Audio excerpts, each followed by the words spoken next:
Water begins its great journey as precipitation, either rain, snow, sleet, or hail falling from the sky. That precipitation accumulates in snowpacks called glaciers.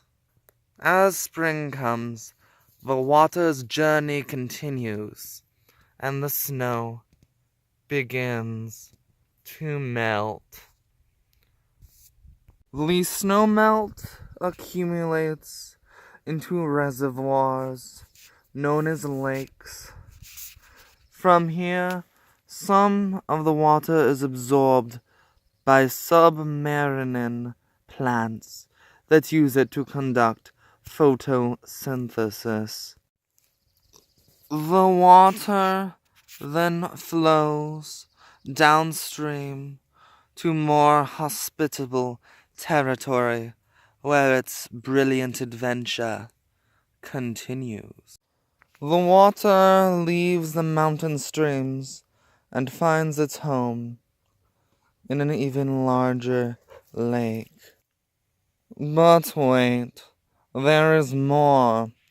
The water continues to flow downstream into, you guessed it, an even larger, more fantastical lake than all the fantastical lakes ever combined. It is truly a magnificent sight. The water flows from the massive lakes into its most turbulent adventure yet. It flows and it flows. And it flows even faster before meeting its rest in the Salish Sea. So majestic, so beautiful, so tranquil.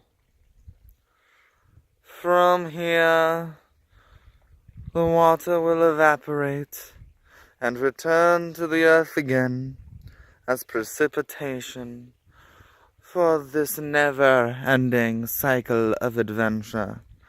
This has been a nature documentary. Enjoy.